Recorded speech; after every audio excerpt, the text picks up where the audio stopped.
ఇగో guys ప్రతి middle class family వాళ్ళకి ఇది పక్కా సింక్ అవుతుందని అనిపిస్తుంది. సింక్ అయితే మాత్రం ముందే చెప్తున్నా, ఫస్ట్ మన పేజ్ని సబ్స్క్రైబ్ చేసుకోండి, ఒక లైక్ చేసి కమెంట్ చేయండి.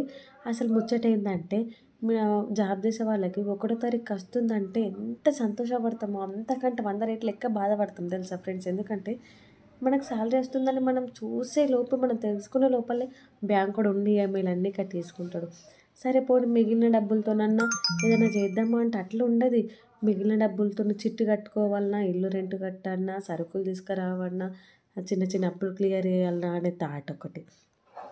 సరే మనకు నచ్చింది, పోయిన నెలలో నాకు ఆ ప్రోడక్ట్ నచ్చిందని చెప్పి పక్కకు పెట్టుకున్నానా, ఇవాళ పక్క జీతం రాగానే కొనుక్కుంటాను అనుకున్నా ఫ్రెండ్స్. కానీ ఇప్పుడు అవి కొనుక్కుందామంటే ధైర్యం అయితలేదు. ఎందుకంటే అవే పైసలు ఉంటే ఏదైనా బాకీ ముట్టిపోతుంది కదా అనిపిస్తుంది ఫ్రెండ్స్. మీ లైఫ్‌లో ఎప్పుడైనా ఇట్లా జరిగిందా చెప్పండి?